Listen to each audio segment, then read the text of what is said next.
सभी लोगों को मेरा प्यार भरा नमस्कार। सभी लोगों का फिर से स्वागत है आपके इस अपने चैनल के ऊपर जिसका नाम है फिजिक्स विद अनिकेत सर और मैं हूं आपका फिजिक्स टीचर अनिकेत सर। और आज हम इस वीडियो में देखेंगे lecture number 4 of rotational dynamics. Already हमने इसके 3 लेक्चर कवर किए हैं जहां पे बहुत सारी बेसिक बेसिक चीजों के बारे में हमने बात की है। अगर आप लोगों ने अभी तक ये वीडियोस नहीं देखे हैं तो फटाफट जाओ बेटा ये वीडियोस देखो, वीडियोस के नोट्स बनाओ, नोट्स बनाने के बाद इस लेक्चर को अटेंड करने की कोशिश करना। और सबसे इंपॉर्टेंट चीज, अगर आप लोगों ने अभी तक इस चैनल को सब्सक्राइब नहीं किया है तो फटाफट सब्सक्राइब करो, फटाफट लाइक करो। और सबसे इंपॉर्टेंट चीज, अगर आप ये वीडियो शेयर करना चाहते हो तो आप इसे आगे फॉरवर्ड भी कर सकते हो। तो आज के इस लेक्चर में हम क्या कवर करने वाले हैं, तो आज हम इस लेक्चर में कवर करने की कोशिश करेंगे applications of uniform circular motion. तो देखो बेटा, हमने प्रीवियस लेक्चर में देखा था यूनिफॉर्म सर्कुलर मोशन में नेट एक्सेलरेशन जो रहेगा, नेट एक्सेलरेशन क्या होता है, तो वो होता है मेरा सेंट्रीपिटल एक्सेलरेशन, जिसकी वैल्यू होती है v square by R, where R is the radius. और जो नेट फोर्स होता है, जो नेट फोर्स होता है वो फोर्स रहेगा मेरा सेंट्रीपिटल फोर्स। नेट फोर्स मतलब summation of all the forces, जितने भी फोर्सेस हैं उन सब फोर्स का मुझे यहाँ पे समेशन करना पड़ेगा। और समेशन करने के बाद मुझे मिल जाएगा यहाँ पे सेंट्रीपिटल फोर्स। और सेंट्रीपिटल फोर्स की वैल्यू हम लिख सकते हैं M we square divided by R. एक चीज याद रखना, सेंट्रीपिटल फोर्स रहे या फिर सेंट्रीपिटल एक्सेलरेशन रहे, जिसका नाम है रेडियल एक्सेलरेशन, जो कि हमेशा सेंटर की तरफ डायरेक्टेड रहेगा। तो एक चीज याद रखना, क्योंकि इसी चीज का यूज हम आगे एप्लीकेशन में करने वाले हैं। तो फर्स्ट एप्लीकेशन है यहाँ पे vehicle along a horizontal circular track. तो आप लोग यहाँ पे देख सकते हो दो अलग अलग इमेजेस है। एक व्हीकल दिखाई दे रहा है, स्ट्रेट रोड है जहाँ पे। तो इस इमेज में आप लोग देख सकते हो कितने फोर्सेस एक्ट कर रहे हैं। तो यहाँ पे आप लोग देख सकते हो mg मतलब जो व्हीकल का वेट है जो कि डाउनवर्ड्स रहेगा, और इसको बैलेंस करने के लिए मुझे मिल जाएगा नॉर्मल रिएक्शन जो कि अपवर्ड्स रहेगा। तो मैं यहाँ से लिख सकता हूँ n is equal to mg। इसके ऊपर यहाँ पे कोई भी दूसरा फोर्स नहीं है, ठीक है।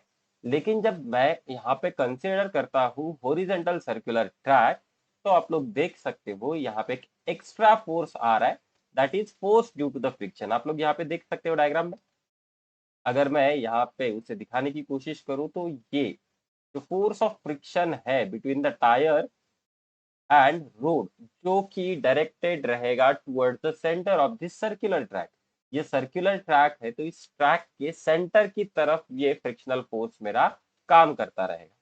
अगर मैं यहाँ पे इसका फ्री बॉडी डायग्राम ड्रॉ करने की कोशिश करूं जैसे अपने टेक्स्ट बुक में दिया है, टेक्स्ट बुक वाला ही डायग्राम हम यहाँ पे ड्रॉ करेंगे, तो आप लोग देख सकते हो ये व्हीकल है, ये उसके टायर्स रहेंगे, ये अपना हॉरिजॉन्टल सर्कुलर ट्रैक है। तो this is going to be our track, ये अपना ट्रैक रहेगा, ठीक। अब हमें इसके ऊपर फोर्सेस के डायरेक्शंस ड्रॉ करने हैं। तो जैसे हमने अभी इमेज में देखा था, mg जो है आप लोग देख सकते हो, mg जो रहेगा वो रहेगा मेरा डाउनवर्ड डायरेक्शन में। और इसको बैलेंस करने के लिए मेरे पास एक नॉर्मल रिएक्शन मिलेगी जो सरफेस इस व्हीकल को देने वाला है, और वो नॉर्मल रिएक्शन रहेगा मेरा अपवर्ड डायरेक्शन। तो ये बन जाएगा मेरा नॉर्मल रिएक्शन। अब देखना, व्हीकल मेरा टर्न कर रहा है तो मतलब यहाँ पे मुझे फ्रिक्शनल फोर्स मिलेगा, फ्रिक्शन का फोर्स मिलेगा जो कि सेंटर की तरफ डायरेक्टेड रहेगा। ये रहा मेरा फ्रिक्शन का फोर्स। अब हम यहाँ पे हमने ड्रॉ कर लिया है फ्री बॉडी डायग्राम। तो बच्चा लोग यहाँ पे देख सकते हो, मुझे अब इक्वेशन लिखने हैं। इक्वेशन क्या लिखने हैं, तो समेशन मुझे यहाँ पे समझना है। तो एक चीज याद रखना, force F is equal to mass into acceleration, force F is equal to mass into acceleration. इसको हम क्या लिख सकते हैं, summation of forces in x direction is equals to mass into acceleration in x direction। दूसरी चीज यहाँ पे रहेगा summation of forces in y direction is equals to mass into acceleration in y direction। तो सबसे पहले हम यहाँ पे y डायरेक्शन मतलब वर्टिकल डायरेक्शन में समझने की कोशिश करते हैं। कितने फोर्सेस है वर्टिकल डायरेक्शन में? 2 फोर्सेस है, तो मुझे यहाँ पे उनकी एडिशन करनी पड़ेगी। तो मैं यहाँ पे लिख सकता हूँ एन प्लस, अब देखना यहाँ पे mg, अब mg मेरा डाउनवर्ड डायरेक्शन में होने की वजह से मैं यहाँ पे साइन यूज कर सकता हूँ माइनस mg। तो हमेशा ये साइन कन्वेंशन याद रखना, अपवर्ड डायरेक्शन मेरा पॉजिटिव रहेगा, डाउनवर्ड डायरेक्शन मेरा निगेटिव रहेगा, राइट डायरेक्शन मेरा पॉजिटिव रहेगा और लेफ्ट डायरेक्शन मेरा निगेटिव रहेगा। मुझे ये साइन कन्वेंशन यूज करने हैं, जैसे हम एक्स वाई प्लेन में एक्सिस ड्रॉ करते हैं और ओरिजिन से सारी चीजें मेजर करने की कोशिश करते हैं, तो हम यहाँ पे इस व्हीकल का जो सेंटर ऑफ मास है उसे ओरिजिन कंसीडर करने वाले हैं। तो ओरिजिन से आप लोग देख सकते हो नॉर्मल रिएक्शन मेरा अपवर्ड डायरेक्शन है और mg मेरा डाउनवर्ड डायरेक्शन में, तो मैंने उन दोनों की एडिशन कर दी। मास ऑफ द व्हीकल, अब acceleration in Y direction, acceleration in Y direction कितना है? 0 है। क्या व्हीकल मेरा जमीन को छोड़ के इन एयर आगे बढ़ने की कोशिश कर रहा है या फिर अपर डायरेक्शन में जाने की कोशिश कर रहा है? नहीं, इसीलिए मेरा यहाँ पे जो एक्सेलरेशन होगा तो वो होगा मेरा 0। तो मुझे यहाँ पे एक्सप्रेशन मिल जाएगा n minus M G is equal to 0। तो मुझे यहाँ पे नॉर्मल रिएक्शन मिल जाएगा n is equal to M G. तो ये रहा मेरा इक्वेशन नंबर 1। तो हमने यहाँ पे horizontal direction, sorry vertical direction में सारे फोर्सेस को ऐड करके इक्वेशन लिखने की कोशिश की। सिमिलरली हम यहाँ पे वर्टिकल डायरेक्शन में, सॉरी हमने यहाँ पे वर्टिकल डायरेक्शन में सारे फोर्सेस ऐड किए थे, अब हम हॉरिजॉन्टल डायरेक्शन में करने की कोशिश करें। तो आप लोग देख सकते हो हॉरिजॉन्टल डायरेक्शन में एक ही फोर्स दिखाई दे रहा है and that is the force due to the friction. लेकिन अगर आप इसे गौर से देखने की कोशिश करोगे तो एक चीज मुझे यहाँ पे पता चलती है, व्हीकल मेरा सर्कुलर ट्रैक के ऊपर है। ओके, मतलब ये सर्कल में चल रहा है और हमें पता है सर्कल में अगर कोई ऑब्जेक्ट चलता है तो सेंट्रीपिटल फोर्स होगा जो कि टुवर्ड्स द सेंटर एक्ट करने की कोशिश करेगा। तो ये रहा मेरा सेंट्रीपिटल फोर्स, ये रहा मेरा सेंट्रीपिटल फोर्स। तो summation of all forces in horizontal direction, तो एक चीज याद रखना, ये जो सेंट्रीपिटल फोर्स है ना ये मेरा नेट फोर्स है। सेंट्रीपिटल फोर्स क्या है मेरा? यहाँ पे नेट फोर्स है। तो ये जो पर्टिकुलर इक्वेशन है summation of forces in x direction is equal to mass into acceleration in x direction, मैं इसको रिप्लेस कर सकता हूँ net force in x direction. ठीक है, mass into acceleration in x direction is nothing but the net force in x direction. तो मैं equation लिख सकता हूँ, देखना एक ही फोर्स है जो कि force due to the friction है, लेफ्ट डायरेक्शन की तरफ दिखाई दे रहा है तो माइनस हो जाएगा और इसकी value must be equal to the centripetal force जो कि मुझे दिखाई दे रहा है लेफ्ट डायरेक्शन में, मतलब ये भी रहेगा मेरा माइनस। तो force due to the friction कितना होता है? तो मैं यहाँ पे लिख सकता हूँ, ये माइनस माइनस तो कैंसिल आउट हो जाएगा। Force due to the friction मुझे यहाँ पे मिल जाएगा म्यू एस इंटू एन, और ये जो सेंट्रीपिटल फोर्स है वो बन जाएगा मेरा m we square divided by r, where r is the radius of this particular circular track। तो देख सकते हो यहाँ पे n की वैल्यू कितनी है फ्रॉम इक्वेशन नंबर 1। अगर मैं इक्वेशन नंबर 1 यूज करके यहाँ पे वैल्यू सब्स्टिट्यूट करता हूँ तो मुझे मिल जाएगा mu S into m into g which is equals to M we square divided by r.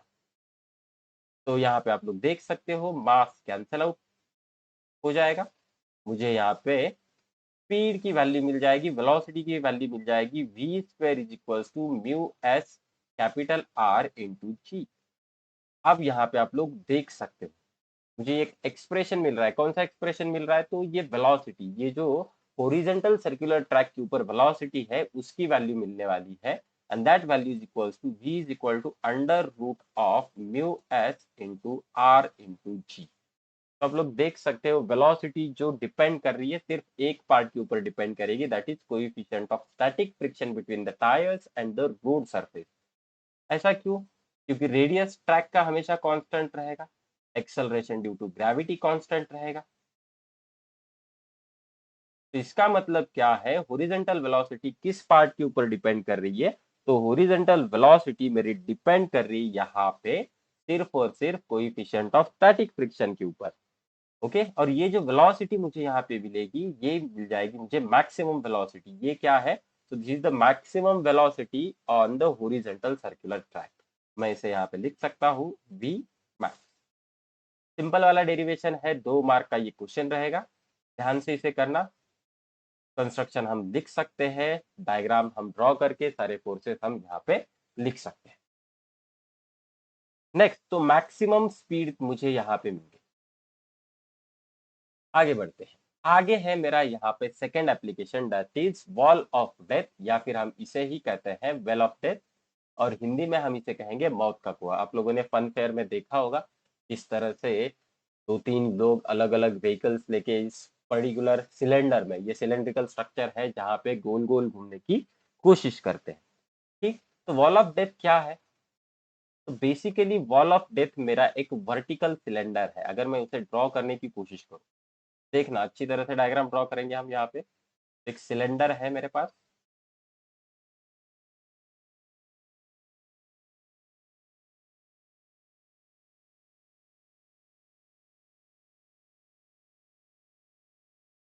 ठीक, वर्टिकल सिलेंडर। हम इसे ज्वाइन कर लेते हैं। डायग्राम बहुत ज्यादा इंपॉर्टेंट होती है बेटा। अब यहाँ पे आप लोग देख सकते हो, जो मेरा व्हीकल है ना, इस सिलेंडर के अंदर ऐसे गोल गोल घूमने वाला है।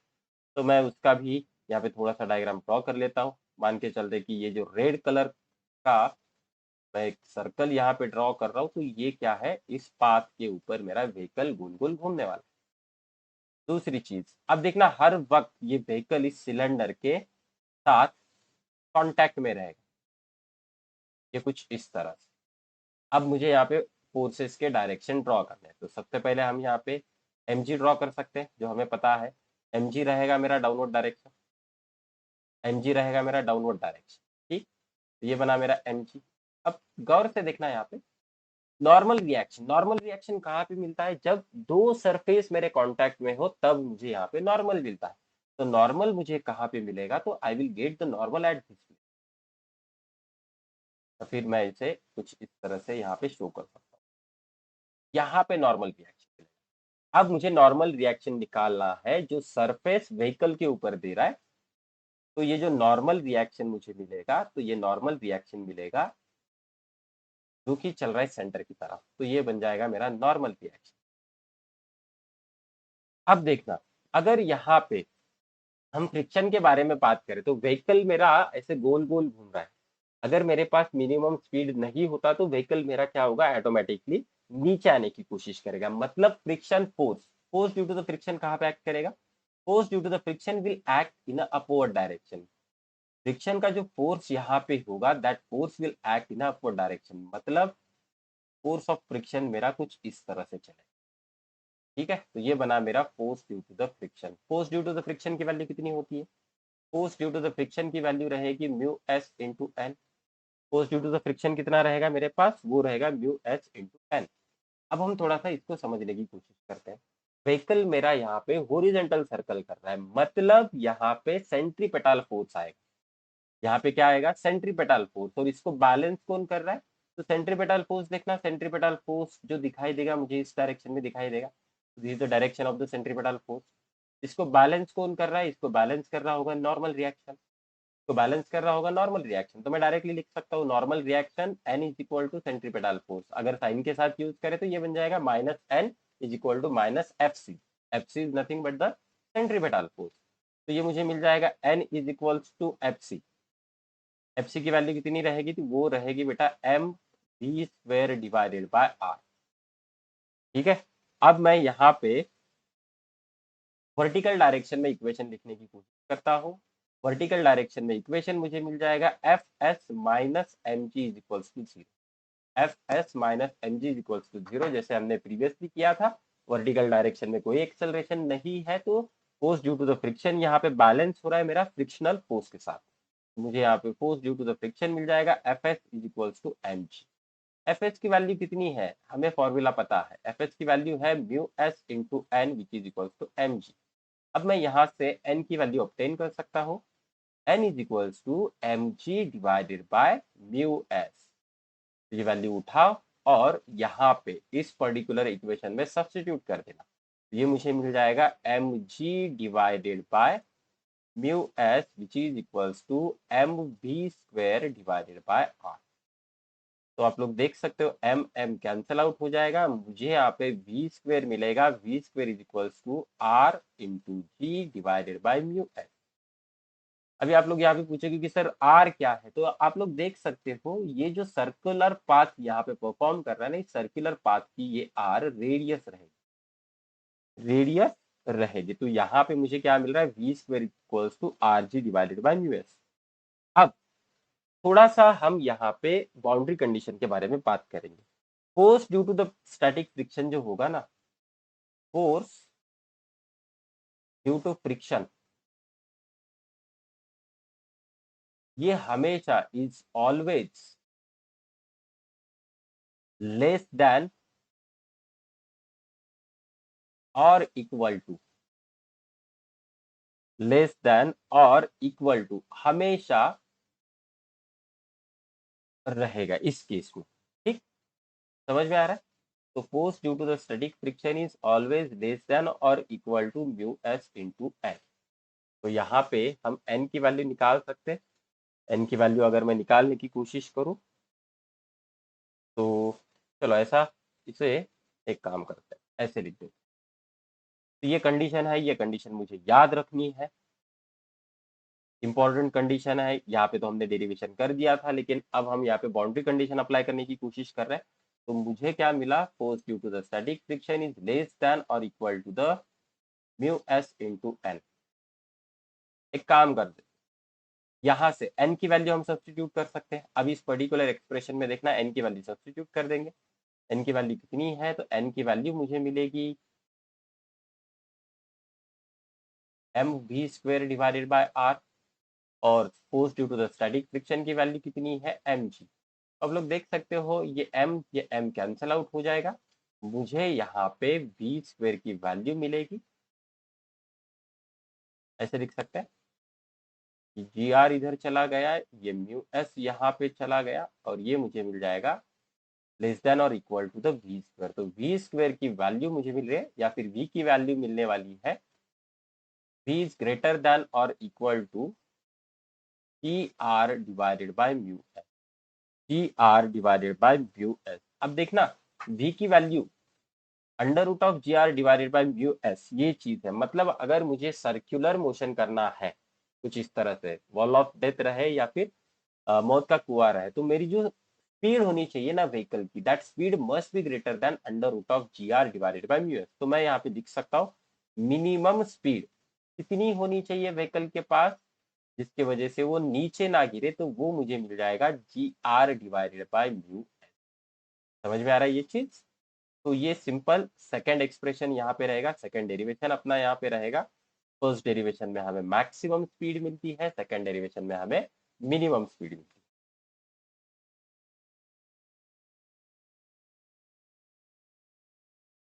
तो ये हमें मिला सेकंड एक्सप्रेशन। आगे बढ़ते हैं, अब कुछ इसके ऊपर न्यूमेरिकल करने की कोशिश करते हैं। Find the maximum velocity for overturn for a car moved on a circular track of radius 100 metre. तो हमें यहाँ पे रेडियस दिया है 100 metre. Coefficient of static friction between the road and tyre is 0.2, और हमें यहाँ पे पूछा है मैक्सिमम वेलोसिटी ऑफ ओवरटर्न। तो देखो यहाँ पे हॉरिजॉन्टल सर्कुलर ट्रैक के ऊपर है, व्हीकल कहाँ पे है, तो हॉरिजॉन्टल सर्कुलर ट्रैक के ऊपर है, हॉरिजॉन्टल ट्रैक। और हमें पता है हॉरिजॉन्टल ट्रैक के ऊपर मुझे मैक्सिमम स्पीड कितनी मिलती है, V max is equal to under root of mu S R into G. अब हम यहाँ पे सारे वैल्यूज रखने की कोशिश करेंगे। जी की वैल्यू हमें नहीं दी गई है, इसका मतलब हम यहाँ पे उसे 10 ले सकते हैं।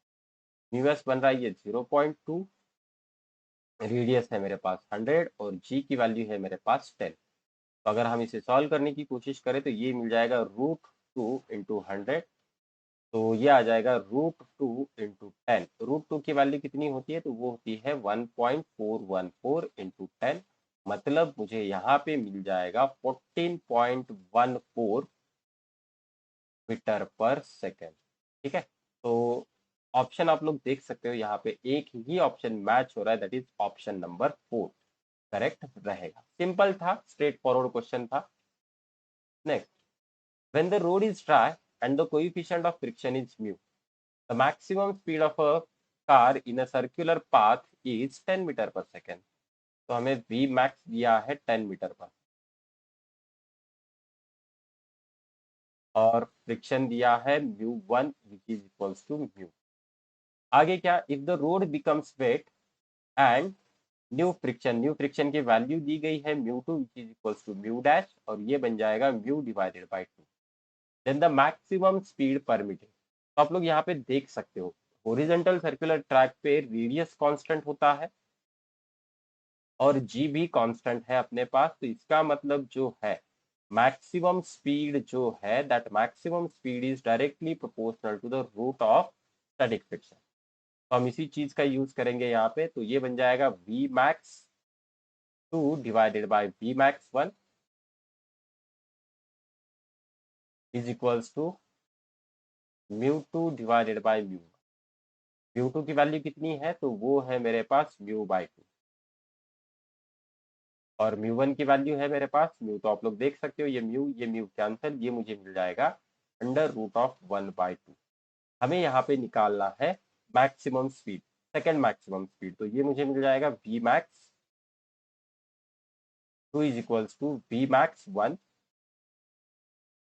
Divided by under root of 2। तो वी मैक्स 1 कितना है मेरे पास, तो वो 10 है, 10/√2। तो मैं इसको स्प्लिट कर सकता हूँ, इसको लिख सकता हूँ 5 × 2 डिवाइडेड बाय √2। अगर आप इसे सॉल्व करोगे तो ये मुझे मिल जाएगा 5√2 मीटर पर सेकेंड। आप लोग देख सकते हो ऑप्शन नंबर 4 यहाँ पे करेक्ट रहेगा। तो इस पर्टिकुलर क्वेश्चन में ज्यादा कुछ पूछा नहीं है, हमें कोएफिशिएंट ऑफ फ्रिक्शन अलग अलग दिया है और मैक्सिमम स्पीड दी गई है। तो मैं यहाँ पे ये एक्सप्रेशन लगा सकता हूँ क्योंकि रेडियस और acceleration due to gravity constant रहेगा। नेक्स्ट आगे बढ़ते हैं। The coefficient of friction between the tires and the road is 0.25. The maximum speed with which a car can be driven round a curve of radius 40 meter with skidding. Okay. तो maximum speed पूछा है, again directly formula based question है। V max is equals to under root of mu S into R into G. Coefficient of static friction कितना है, तो वो है 0.25, radius दिया गया है 40 और एक्सेलरेशन ड्यू टू ग्रेविटी दिया गया है 100। अगर हम इसे अच्छी तरह से सॉल्व करने की कोशिश करें तो 0.25 को लिख सकता हूँ 25 डिवाइडेड बाय 100, और ये बन जाएगा मेरा 400। ये दो कैंसिल आउट हो जाएंगे, अब मैं स्क्वायर रूट निकाल सकता हूँ। तो ये 25 × 4 that is going to be the 100। तो मुझे आंसर यहाँ पे मिल जाएगा 10 मीटर पर सेकेंड। ऑप्शन नंबर 4 यहाँ पे मेरा करेक्ट रहेगा। फॉर्मूला बेस्ड क्वेश्चन है, डायरेक्टली वैल्यूज उठाओ फॉर्मूले में डाल दो, आप लोगों को आंसर मिल जाए। Next part is the banking of road. तो बैंकिंग ऑफ रोड का मतलब क्या है, उसे भी थोड़ा सा हम समझने की कोशिश करते हैं। आपने देखा होगा जो रोड होते हैं ना मेरे, अगर मैं यहाँ पे ड्रॉ करने की कोशिश तो टर्न भी ले रहे हैं और रोड को समझने की कोशिश भी कर रहे हैं, तो हम यहाँ पे रोड को एलिवेट कर देते हैं। एक साइड हम उठा देते हैं और दूसरा साइड नीचे होता है, तो इसे कहा जाता है बेटा बैंकिंग ऑफ रोड। अब बैंकिंग ऑफ रोड की साधा प्लेन रोड बनाने से बैंक रोड क्यों हम बना रहे हैं, यहाँ पे क्या जरूरत थी? तो देखो यहाँ पे क्या होता है, फोर्स ऑफ फ्रिक्शन जो है, फोर्स ऑफ फ्रिक्शन जो हमें सेंट्रीपेटल फोर्स दे रहा था हॉरिजॉन्टल ट्रैक के ऊपर, फोर्स ऑफ फ्रिक्शन जो हमें सेंट्रीपेटल फोर्स दे रहा था, this force of friction sufficient नहीं होगा, सफिशिएंट नहीं होगा। सफिशिएंट क्यों नहीं होगा, तो बैलेंस द सेंट्रीपेटल फोर्स। अगर देखना, मान के चलना रेनी सीजन है, तो उस केस में मेरा व्हीकल बहुत ज्यादा स्लिप होगा, क्योंकि कोएफिशिएंट ऑफ फ्रिक्शन या फिर फोर्स ऑफ फ्रिक्शन के बारे में बात करें तो फ्रिक्शनल फोर्स वहां पे कम काम करेगा और स्किडिंग ज्यादा होगा। मतलब क्या है, हॉरिजॉन्टल ट्रैक के ऊपर हम सिर्फ और सिर्फ फ्रिक्शनल फोर्स के ऊपर डिपेंड करते हैं, जो कि हमें सेंट्रीपेटल फोर्स देता है। लेकिन ये फ्रिक्शनल फोर्स जो है ना, ये हमेशा कांस्टेंट नहीं होता और इसके खुद के कुछ लिमिटेशंस है। समझ में आ रहा है, इसके क्या है बेटा, तो खुद के कुछ लिमिटेशंस है और इसका खुद का एक अपर लिमिट है, उससे ज्यादा ये हमें फोर्स प्रोवाइड नहीं कर पाएगा। और उसी चक्कर में क्या होता है, व्हीकल मेरा यहाँ पे टर्न करते समय या तो वो पलटी मार सकता है अपोजिट डायरेक्शन में, या फिर वो नीचे आ सकता है। ठीक है, तो इसी चक्कर में क्या किया जाता है, ये जो फ्रिक्शनल फोर्स का अपर लिमिट है, इसके साथ बाकी सारी चीजें भी इसको दी जाती है, सो दैट मेरा जो व्हीकल है टर्न करते समय अच्छी तरह से आगे बढ़ सके विदाउट एनी स्किडिंग, कोई कुछ भी स्किडिंग ना हो, अपर डायरेक्शन में स्किडिंग ना हो या फिर डाउनवर्ड डायरेक्शन में स्किडिंग ना हो। समझ में आ रहा है ये चीज?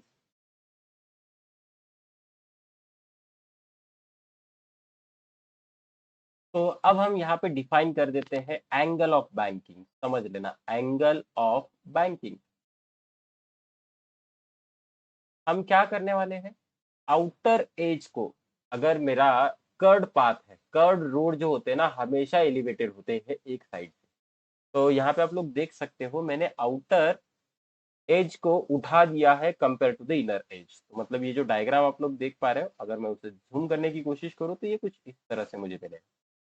तो ये जो एंगल यहाँ पे बन रहा है ना, this particular angle theta, elevated angle, या फिर इनर साइड, और ये मेरा जो आउटर साइड है आप लोग देख सकते हो, is my outer side. Outer side is somewhat elevated compare to the inner side, और इसे ही कहा जाता है एंगल ऑफ बैंकिंग। ठीक है, हॉरिजॉन्टल के साथ अगर मैं एक साइड उठाने की कोशिश करता हूं तब एक एंगल बन जाता है, उसे कहा जाता है एंगल ऑफ बैंकिंग। तो ये थीटा होता है। अब इस पूरे पार्ट में हम क्या करने वाले हैं, तो इस पूरे पार्ट में हम टोटल 3 डेरिवेशन करने की कोशिश करेंगे। तो सबसे पहला रहेगा मोस्ट सेफ स्पीड।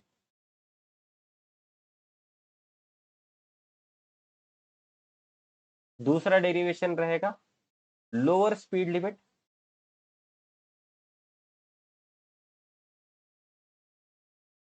और तीसरा डेरिवेशन रहेगा अपर स्पीड लिमिट। तो टोटल हमें यहाँ पे 3 डेरिवेशन करने हैं। अब देखना, जब मैं मोस्ट सेफ स्पीड ये डेरिवेशन करने की कोशिश करता हूं तब हम क्या करने वाले हैं, we are going to ignore the friction. हम यहाँ पे फ्रिक्शन को इग्नोर करेंगे। ठीक है, एलिमिनेट नहीं करेंगे, नॉट एलिमिनेशन। ओके, इग्नोर करने वाले, नॉट एलिमिनेटिंग। पूरा का पूरा हम उसे एलिमिनेट नहीं करेंगे, सिर्फ हम डेरिवेशन करते समय फ्रिक्शन को इग्नोर करेंगे। लेकिन जैसे ही lower speed limit upper speed limit हम ऑब्टेन करने की कोशिश करेंगे तब हम यहाँ पे फ्रिक्शन को कंसिडर करेंगे। अब आप लोग बोलोगे कि सर आप लोअर स्पीड लिमिट क्यों निकाल रहे हो, अपर स्पीड लिमिट क्यों निकाल रहे हो? देखो बेटा, कभी भी जो व्हीकल होता है ना, कभी भी मोस्ट या फिर ये जो सेफेस्ट स्पीड है ना, उससे वो कभी नहीं चलता। उसकी स्पीड कभी ज्यादा होती है, उसकी स्पीड कभी कम होती है। तो in that case we need to know the lower speed limit, upper speed limit. इसीलिए आप लोग देख सकते हो ट्रैक के ऊपर, रोड के ऊपर स्पीड लिमिट लगाया जाता है। अभी अगर आप एक्सप्रेस हाईवे देख रहे हो तो 80 किलोमीटर पर आवर है या फिर 100 किलोमीटर पर आवर है। तो इस तरह से हमें स्पीड लिमिट दिए गए हैं। तो जो भी कंस्ट्रक्शन करने वाली कंपनी है वहां पे वो बोल रही है कि इससे ज्यादा आप गाड़ी को मत भगाओ, अगर भगाते हो तो इन दैट केस आपका गाड़ी वहां पे स्लीप होने के ज्यादा चांसेस है, और स्लीप होने की वजह से आप लोगों का मेजर एक्सीडेंट हो सकता है। ठीक है, तो हम यहाँ पे सबसे पहले मोस्ट सेफ स्पीड का डेरिवेशन करने की कोशिश करेंगे। आप लोग देख सकते हो एक व्हीकल दिखाई दे रहा है यहाँ पे, एक एंगल ऑफ बैंकिंग थीटा है। Okay, weight that is mg, mg मेरा डाउनवर्ड डायरेक्शन में रहेगा। और जो नॉर्मल रिएक्शन है ना, नॉर्मल रिएक्शन मेरा इस सरफेस को परपेंडिकुलर रहेगा। नॉर्मल रिएक्शन मेरा क्या रहेगा, सरफेस को परपेंडिकुलर रहेगा। तो देखो, अगर मैं फिर से यहाँ पे डायग्राम ड्रॉ करके उसे समझाने की कोशिश करता हूँ।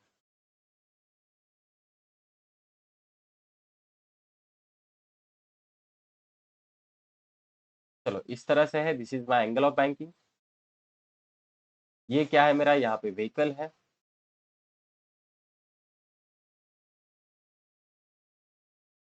This is our vehicle.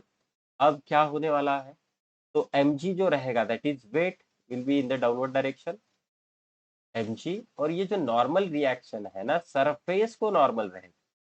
ये नॉर्मल रिएक्शन क्या रहेगा, सरफेस को नॉर्मल रहेगा। हम यहाँ पे क्या करने वाले, हम यहाँ पे फ्रिक्शन को इग्नोर करने वाले हैं, मतलब पूरे कैलकुलेशन में। ये डेरिवेशन रहेगा मेरा most safe speed. Most safe speed के डेरिवेशन में हम फ्रिक्शन को इग्नोर करने वाले हैं। ठीक है, तो ये नॉर्मल रिएक्शन हुआ। अब इस नॉर्मल रिएक्शन के दो कंपोनेंट बनेंगे। एक कंपोनेंट रहेगा इस डायरेक्शन में, दूसरा कंपोनेंट रहेगा अपर डायरेक्शन में। ठीक है, तो अगर हम एंगल यहाँ पे समझने की कोशिश करें तो यहाँ पे ये थीटा, तो ये पर्टिकुलर एंगल मेरा बन जाएगा थीटा। ये वाला मेरा जो एंगल है ये बनेगा थीटा, और यहाँ पे मुझे नॉर्मल रिएक्शन के कंपोनेंट मिलने वाले, ये रहेगा एन कॉस थीटा और ये रहेगा एन साइन थीटा। अब देखना वेट को यहाँ पे बैलेंस करना होगा मेरा एन कॉस थीटा, और ये जो एन साइन थीटा है जो कि हॉरिजॉन्टल डायरेक्शन में हमें दिखाई दे रहा है, ये एन साइन थीटा प्रोवाइड कर रहा है नेसेसरी सेंट्रीपेटल फोर्स। ठीक है, ये क्या कर रहा है, ये मुझे देगा यहाँ पे नेसेसरी सेंट्रीपेटल फोर्स।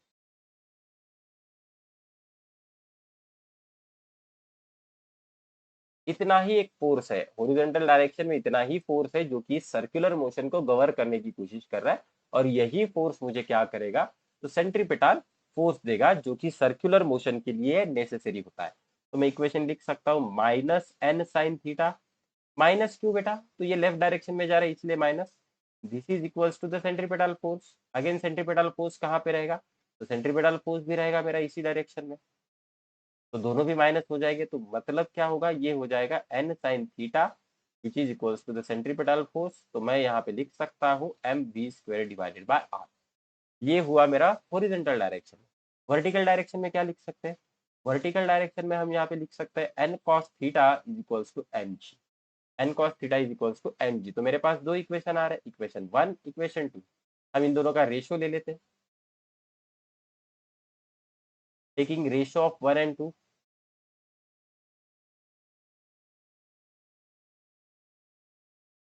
एक और दो का अगर हम यहाँ पे रेशो ले ले तो मुझे मिल जाएगा n sine theta divided by N cos theta is equals to M we square by are divided by M G. अब लोग देख सकते हो एन एन कैंसल आउट हो जाएगा, एम एम कैंसल हो जाएगा, मुझे यहाँ पे मिल जाएगा tan theta. tan theta is equals to v square divided by are g. अगर मैं इसे रीअरेंज करने की कोशिश करूँ तो मुझे मिल जाएगा we square is equals to r g tan theta. यहाँ से मुझे v की वैल्यू मिल जाएगी v is equals to under root of are g tan theta. ठीक है, ये जो पर्टिकुलर एक्सप्रेशन है इसी एक्सप्रेशन को हम कहेंगे most safe speed on a bank root.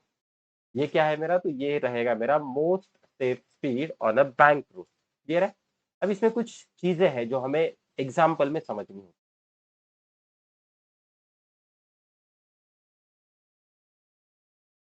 Most safe speed, तो ये रहेगा मेरा एलिवेशन h। ठीक है, this the distance between the two ends, जो अपना डिस्टेंस रहेगा, या फिर लेंथ ऑफ द ट्रैक। बहुत बार दिया जाता है कि ट्रैक का लेंथ कितना है, एल है, और ये है मेरा एंगल ऑफ बैंकिंग। अगर आप देखोगे ना तो थीटा जो होता है ना, theta is very small. Theta क्या है, थीटा बहुत ही छोटा होता है। अगर ऐसा हो तो मैं tan थीटा को nearly equal to sine theta लिख सकता हूँ। tan थीटा को क्या लिख सकते हैं हम यहाँ पे, nearly equal to the sine theta. ये बहुत सारे क्वेश्चन में हमें यूज करना पड़ेगा, याद रखना ये इंपॉर्टेंट है, ये पर्टिकुलर पार्ट इंपॉर्टेंट है। थीटा एंगल ऑफ एलिवेशन बहुत छोटा होने की वजह से मैं यहाँ पे लिख सकता हूँ tan theta is nearly equal to sine theta. Diagram से देखना साइन थीटा क्या मिल रहा है, डायग्राम से देखोगे तो अपोजिट साइड क्या है, तो ये हाइट है, एलिवेशन रहेगा, डिवाइडेड बाय ये लेंथ क्या है, तो ये distance between the two track है। तो tan थीटा की वैल्यू मुझे यहाँ पे मिल जाएगी h बाय एल। ये थोड़ा सा अप्रोक्सीमेशन आप लोगों को ध्यान में रखना पड़ेगा क्योंकि ये बहुत सारे क्वेश्चन में पूछा जाता है। tan theta is equals to h divided by l, ये एक चीज हो गई। अब हमें एक्सप्रेशन मिला था, क्या मिला था expression, v is equals to under root of are g tan theta. क्या मैं यहाँ से एंगल ऑफ बैंकिंग निकाल सकता हूँ, yes I can obtain the angle of banking. मतलब ये हो जाएगा we square divided by are G की वैल्यू बन रही है tan थीटा, तो एंगल ऑफ बैंकिंग कितना मिलेगा, theta is equals to tan inverse of V square divided by are. तो ये एक्सप्रेशन भी मुझे यहाँ पे मिल जाएगा, theta is equals to tan inverse of V square divided by are G. तो ये एक्सप्रेशन रहेगा मेरा एंगल ऑफ बैंकिंग का। क्लियर है। तो this is regarding the most safe speed. Derivation हमने किया है। अगर आप लोगों को कुछ भी डाउट हो तो फटाफट टाइम स्टैम्प लगा के आप लोग कमेंट सेक्शन में इसके ऊपर डाउट पूछ सकते हो। अब हम यहाँ पे बात करते हैं लोअर स्पीड लिमिट के बारे में। तो डायग्राम आप लोग देख सकते हो, हम डायग्राम फिर से बना सकते हैं। फॉर एग्जाम्पल डायग्राम हम फिर से बनाएंगे, क्योंकि डायग्राम अगर मुझे समझ में आ गया बेटा तो बहुत सारी चीजें यहाँ से क्लियर हो जाएगी। तो लोअर स्पीड लिमिट में क्या होने वाला है, देखो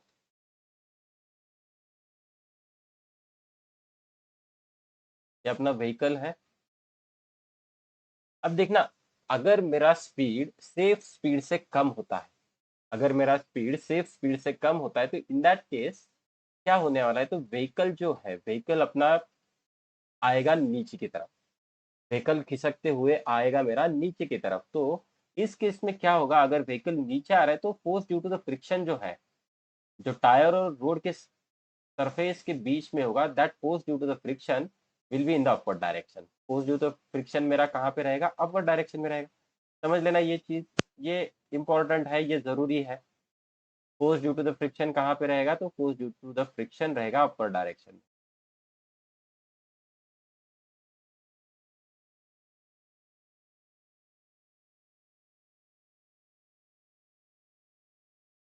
ये रहेगा मेरा force due to the friction. समझ लेना, हम यहाँ पे लोअर स्पीड लिमिट निकालने की कोशिश कर रहे हैं। क्या कर रहे हैं, लोअर स्पीड लिमिट। मैं मान के चल रहा हूँ कि जो स्पीड है, जो स्पीड है वो स्पीड मेरी कम हो चुकी है, अब वो छोटी हो चुकी है। ठीक है,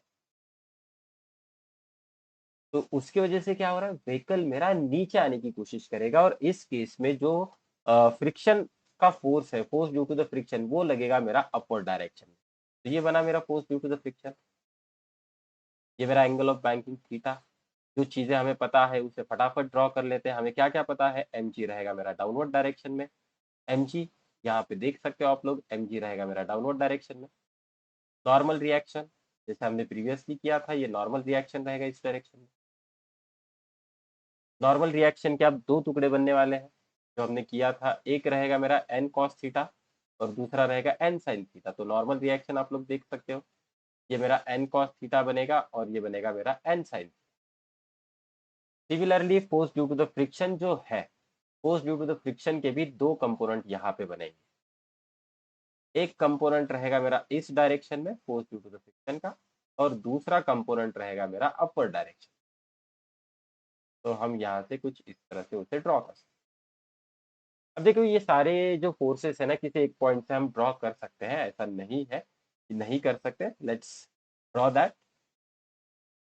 तो ये अननेसेसरी आप लोगों को कंफ्यूज करेगा। तो इससे अच्छा एक काम कर लेते हैं कि एक ही पॉइंट से, मतलब सेंटर ऑफ मास, हम इस व्हीकल को पॉइंट ऑब्जेक्ट मान के इसे ड्रॉ करने की कोशिश करें।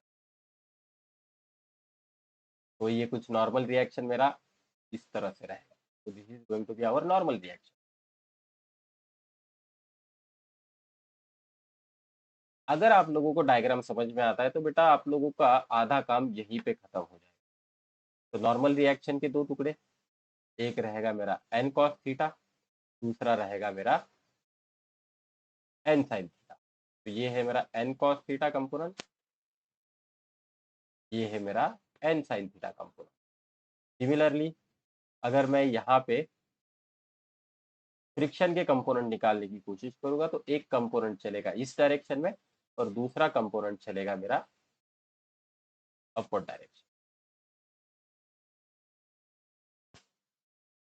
तो आप लोग देख सकते हो हमने यहाँ पे वेरियस फोर्सेस ड्रॉ करने की कोशिश। ये क्या है, मेरा एम जी है, ये रहेगा मेरा नॉर्मल रिएक्शन, यहाँ पे एंगल आ रहा है मेरा थीटा, ये थीटा है।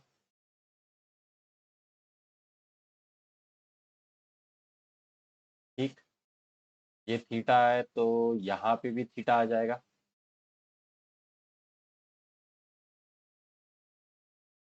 तो हम अब यहाँ पे कंपोनेंट्स लिख सकते हैं। तो देखना ये जो रहेगा, ये रहेगा मेरा एन कॉस थीटा कंपोनेंट, ये रहेगा मेरा N sine theta component. Friction के अगर देखोगे यहाँ पे तो ये आ जाएगा F S cos theta component, और ये जो वर्टिकल कंपोनेंट है यहाँ पे ये बन जाएगा मेरा F S sine theta component. तो कुछ इस तरह से मुझे कंपोनेंट्स मिलने वाले हैं। तो अब हम यहाँ पे इक्वेशन लिख सकते हैं। तो सबसे पहले हम वर्टिकल डायरेक्शन में लिखने की कोशिश करेंगे। तो वर्टिकल डायरेक्शन में देखना कौन से फोर्स है। मेरे पास एन कॉस थीटा है प्लस मेरे पास एफ एस साइन थीटा है, और डाउनवर्ड डायरेक्शन में देखा जाए तो एम जी है।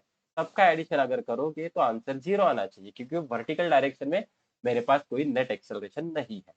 तो यहाँ से मुझे मिल जाएगा N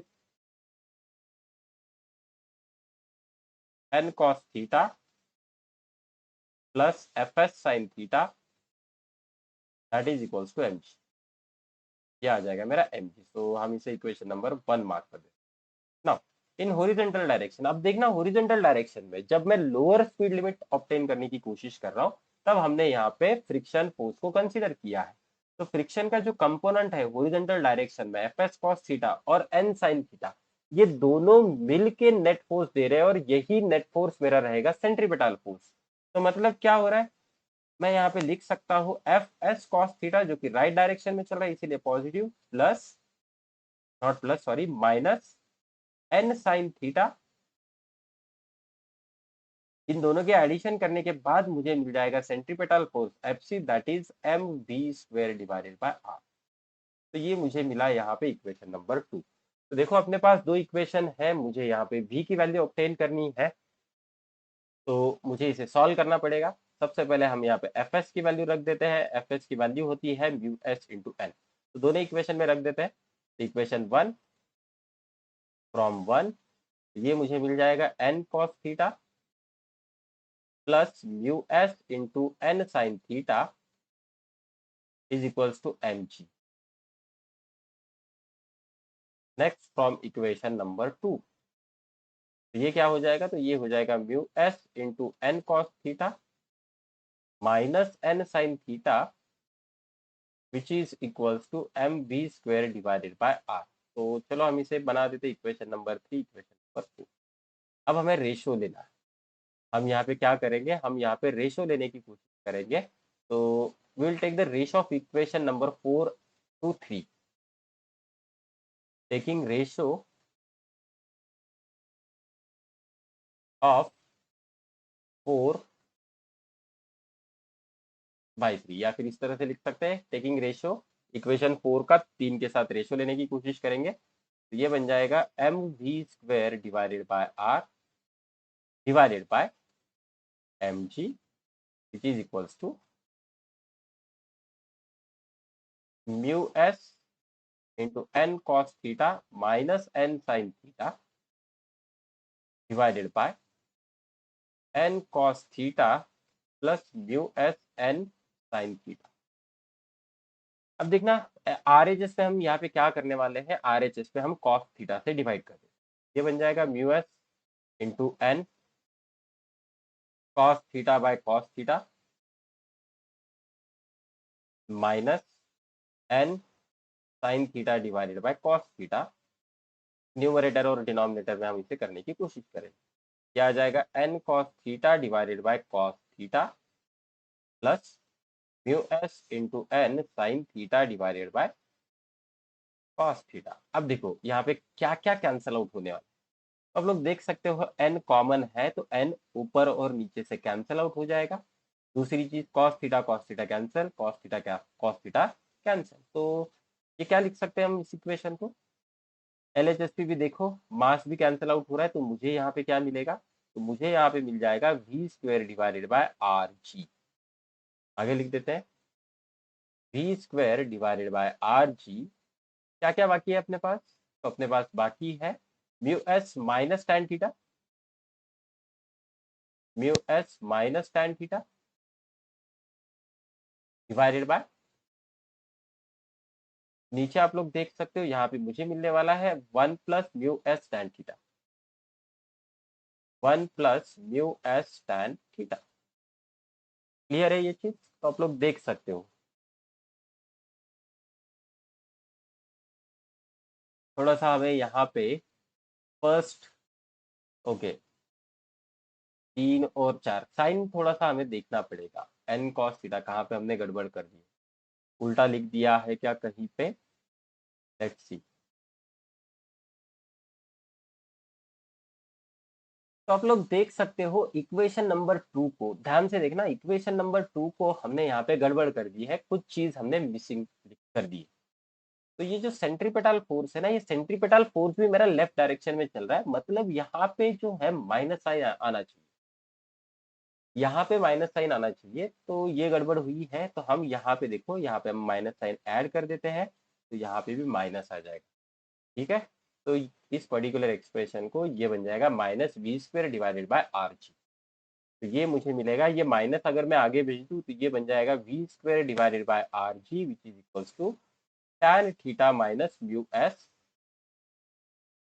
divided by 1 plus mu S tan theta. तो अगर हम इसे सॉल्व करें तो ये मुझे मिनिमम स्पीड मिलने वाली है, that is V minimum which is equals to the under root of R into G in bracket tan theta minus mu S divided by 1 plus mu S into tan theta. हम यहाँ पे low speed limit का derivation करने की कोशिश कर रहे थे। अच्छा हुआ हमने यहाँ पे एक जगह पे गलती कर दी। तो हमने गलती कहाँ पे की थी, तो इस पर्टिकुलर पॉइंट पे गलती की थी, ये माइनस साइन हमने कंसीडर नहीं किया था, जिसके वजह से जो एक्सप्रेशन आया था मेरे पास वो आया था mu x minus tan theta, जो कि गलत है। अब आप टेक्स्ट बुक को देख सकते हो, टेक्स्ट बुक में ये सारी चीजें नहीं दी गई है, टेक्स्ट बुक में डायरेक्टली दिया गया है N sine theta minus F S cos theta which is equals to M we square by R. लेकिन ये आता किस तरह से है, अगर ये चीज मुझे पता चलती है तो डेरिवेशन मुझे बहुत ही अच्छी तरह से समझ में आ जाएगा, और मैं उसे विदाउट मगअप रट्टा मारे बिना मैं बाय प्रोसीजर ये पूरा डेरिवेशन लिख सकता हूँ। ठीक है, so this is the derivation of the low speed limit. Next, अब हम यहाँ पे बात करेंगे अपर स्पीड लिमिट, मतलब मैक्सिमम स्पीड कितनी होनी चाहिए। अगर मेरा मेरा स्पीड मैक्सिमम स्पीड से ज्यादा हुआ तो व्हीकल जो है ना, जो ऐसे टर्न मार रहा है ना, ये टर्न मारने के बाद वो आगे की तरफ गिर जाएगा। टर्न मारने के बाद क्या करेगा, आगे की तरफ स्पीड होगा। अगर ये आगे की तरफ स्पीड हो रहा है तो इसका मतलब क्या हो रहा है, जो फ्रिक्शन फोर्स है वो मेरा डाउनवर्ड डायरेक्शन में लगेगा। तो फिर से हम इसे ड्रॉ करेंगे फॉर द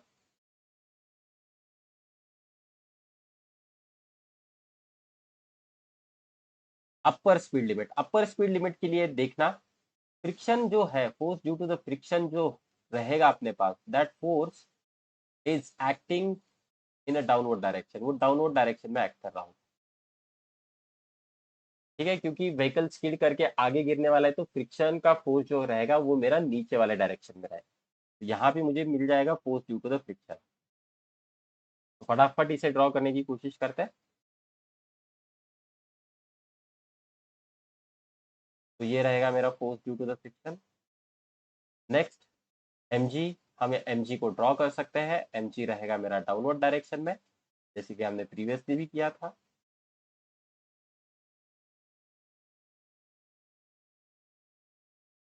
ये रहेगा मेरा एम जी डाउनवर्ड डायरेक्शन में। नॉर्मल रिएक्शन देख सकते हो, नॉर्मल रिएक्शन रहेगा परपेंडिकुलर, जो कि सरफेस को परपेंडिकुलर। तो ये रहेगा मेरा नॉर्मल रिएक्शन। अब इस नॉर्मल रिएक्शन के दो टुकड़े,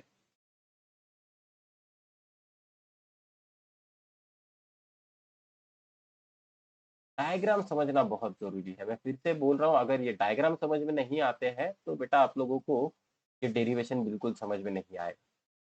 तो नॉर्मल रिएक्शन के दो कंपोनेंट, एक कंपोनेंट अपवर्ड डायरेक्शन में जो कि हमने प्रीवियसली किया था, एक कंपोनेंट रहेगा मेरा इस डायरेक्शन। तो फटाफट ये सारी चीजें लिख भी देते हैं।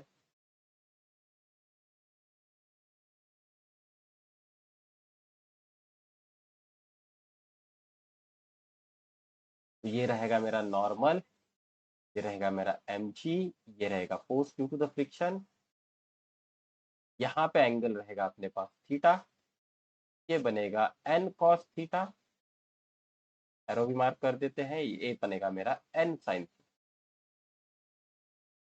ठीक है, अब force due to the friction जो है मुझे उसे भी निकालना है। अब एंगल समझने पड़ेंगे, एंगल समझने पड़ेंगे। देखना, अगर मैं ये हॉरिजॉन्टल लाइन कंसीडर कर रहा हूँ यहाँ पे, if I am going to consider this horizontal line, this particular horizontal line, ठीक है, क्योंकि ओरिजिन मेरा यहाँ पे है। तो इस लाइन के साथ फ्रिक्शन का जो फोर्स है ना, यहाँ पे एंगल बना रहा है थीटा, इस लाइन के साथ वो एंगल कितना बना रहा है, तो ये एंगल बना रहा है बेटा थीटा। ठीक, अगर ये थीटा है तो फ्रिक्शन के मैं कंपोनेंट निकाल सकता हूँ इस तरह से। तो एक कंपोनेंट रहेगा, ध्यान से देखना, एक कंपोनेंट फ्रिक्शन का रहेगा मेरा इस direction, this is one component.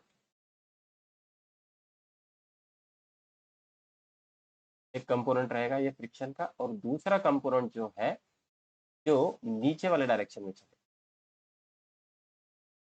ठीक है, दूसरा कंपोनेंट आप लोग देख सकते हो जो कि चल रहा है मेरा नीचे वाले डायरेक्शन।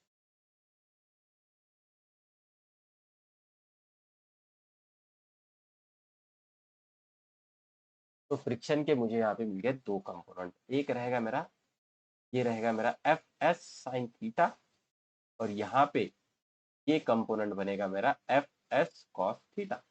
डायग्राम समझना, डायग्राम रट्टा मारने से अच्छा है कि डायग्राम को मुझे समझना पड़ेगा। तो आप लोग देख सकते हो इस पर्टिकुलर, ये टेक्स्ट बुक वाला डायग्राम है, एन कॉस थीटा ऊपर है, एन साइन थीटा लेफ्ट में है, एफ कॉस थीटा मेरा लेफ्ट में है, और एफ साइन थीटा मेरा डाउनवर्ड डायरेक्शन में।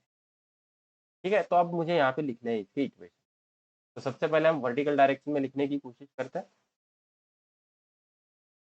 N cos theta minus F S sine theta minus M G, और इन सब की एडिशन हो जाएगी 0, तो मैं इसे लिख सकता हूँ N cos theta minus F S की जगह पे लिख सकते हैं हम mu S into N sine theta which is equals to M G. तो ये बनेगा मेरा equation number 1। Similarly horizontal direction में देखना, हॉरिजॉन्टल डायरेक्शन में दो फोर्स आ रहा है, एन साइन थीटा, तो माइनस रहेगा, लेफ्ट डायरेक्शन की तरफ चल रहा है, minus F S cos theta, और इन दोनों का एडिशन करने के बाद मुझे नेट सेंट्रीपिटल फोर्स मिल जाएगा, that is minus F C. तो हमने यहाँ पे स्टार्टिंग में ही माइनस ले लिया, माइनस एन साइन थीटा, चलो इसे प्लस कर देते हैं, दोनों तरफ प्लस आ जाएगा, तो ये बनेगा plus N sine theta plus ये बन जाएगा mu S into N cos theta, और ये मुझे मिल जाएगा M we square divided by R. और इस पर्टिकुलर एक्सप्रेशन में वी क्या है, तो ये मैक्सिमम स्पीड है। वी क्या है, तो यहाँ पे मैक्सिमम स्पीड है। तो again divide 2 by 1, divide equation 2 by 1, तो ये मुझे मिल जाएगा M we square divided by are. तो हम डिवाइड करने वाले हैं एक के साथ, that is M G which is equals to N sine theta plus mu S N cos theta divided by N cos theta minus mu S N sine theta. अब लोग देख सकते हो न्यूमरेटर और डिनोमिनेटर में एन कॉमन है, तो ये कैंसल आउट हो जाएगा पूरा।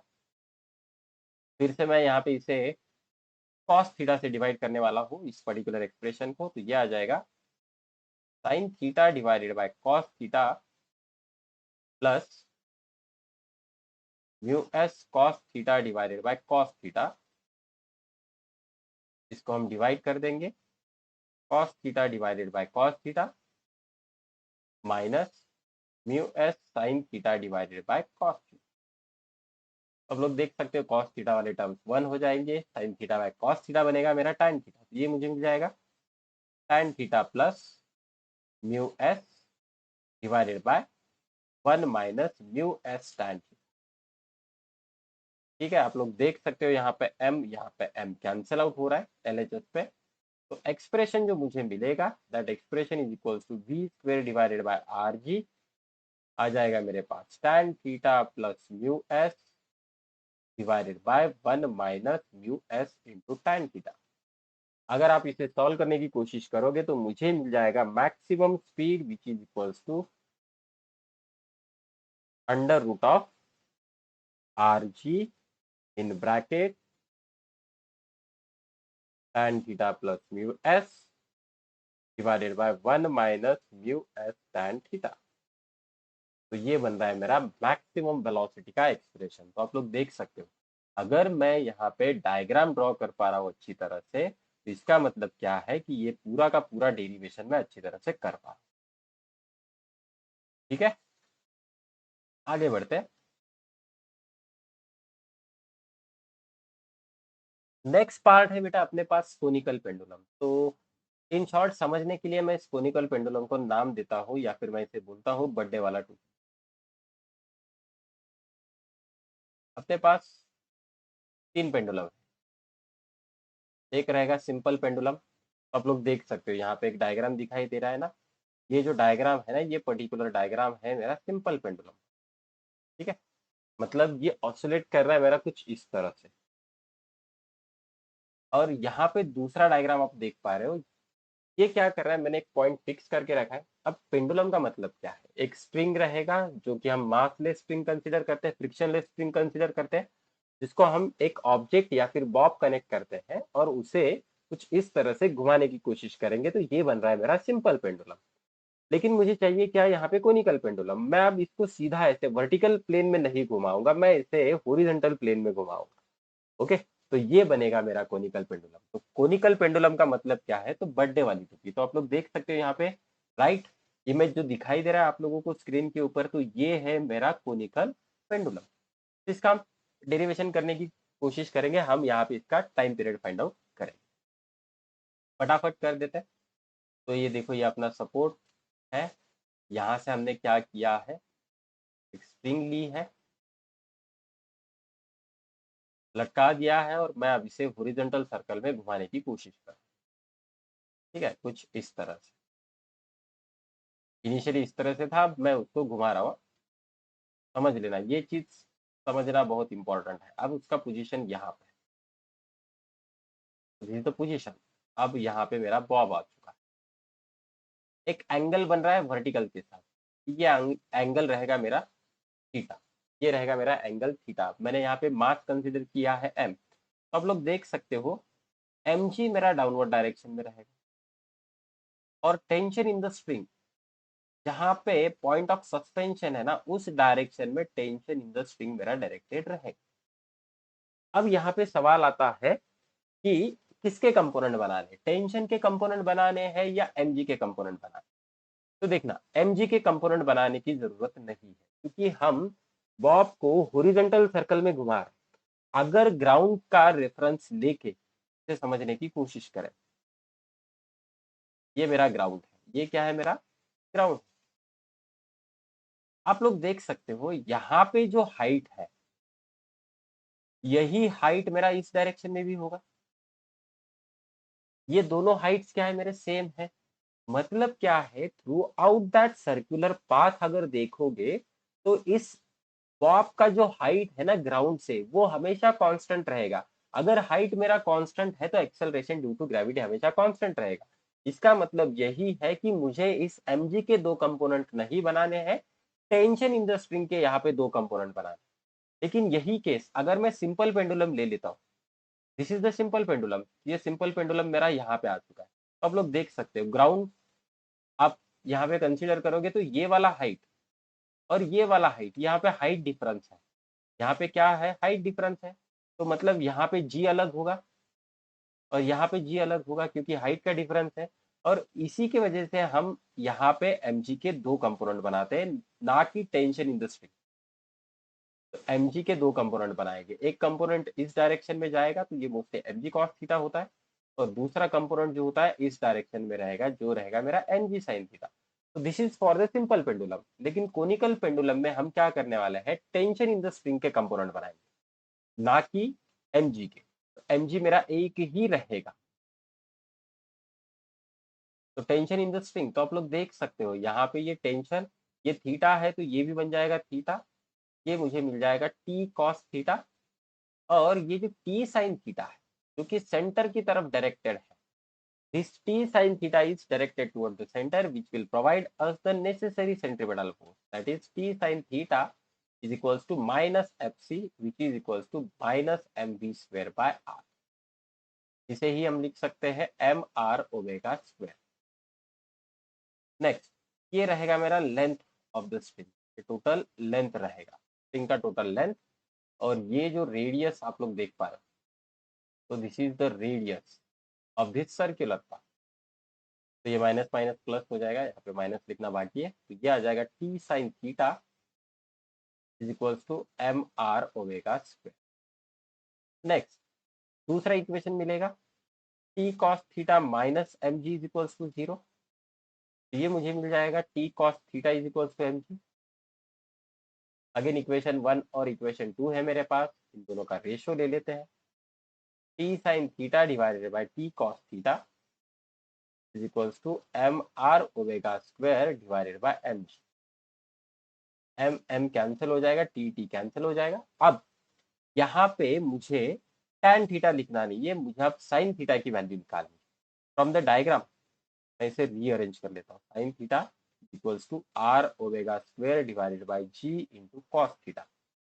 ऐसा कर लेते हैं।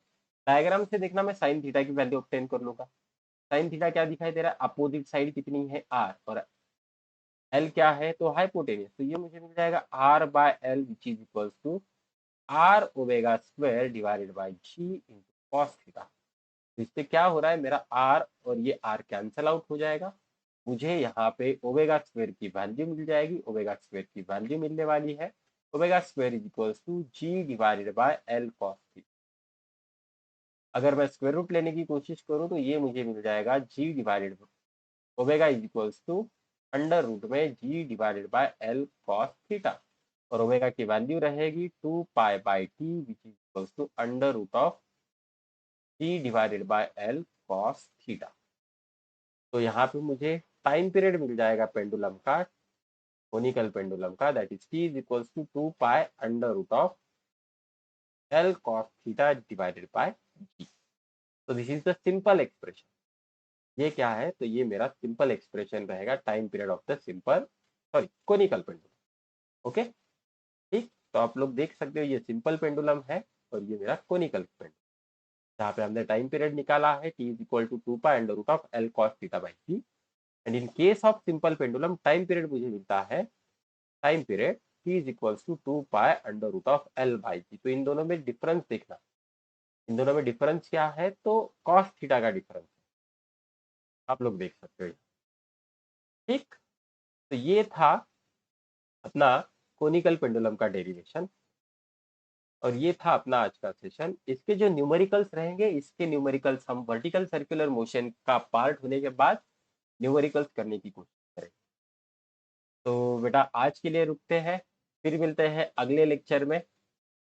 तब तक के लिए बेटा थैंक यू, धन्यवाद, जय हिंद, जय महाराष्ट्र।